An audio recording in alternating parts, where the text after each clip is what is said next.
গল্পের নাম হারানো মেষ। এক রাখালের ছিল ১০০ মেষ। সে প্রতিদিন মেষগুলোকে পাহারা দিত। একদিন সন্ধ্যায় সে দেখল একটি মেষ হারিয়ে গেছে। রাখাল চিন্তিত হয়ে বাকি ৯টি মেষকে নিরাপদে রেখে হারানো মেষ খুঁজতে বের হল। ঝোপঝাড়, পাহাড় আর কাঁটা গাছের মধ্যে দিয়ে খুঁজতে লাগল। অন্ধকার ঘনিয়ে আসছিল এবং তার মনে শঙ্কা হচ্ছিল যদি মেষটি বাঘের কবলে পড়ে। হঠাৎ দূরে মেষের মৃদু ডাক শুনতে পেল। দৌড়ে গিয়ে দেখল মেষটি কাঁটায় আটকে গেছে। রাখাল মেষটিকে তার কাঁধে তুলে বাড়ি ফিরে এল। সবাই খুশি হল। মূল বার্তা: প্রতিটি জীবন মূল্যবান। ভালো নেতা কাউকে হারিয়ে যেতে দেয় না।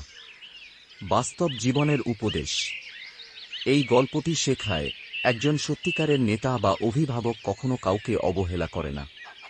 সবাইকে সমান গুরুত্ব দিয়ে ভালোবাসা ও যত্নের মাধ্যমে এগিয়ে নিয়ে যায়।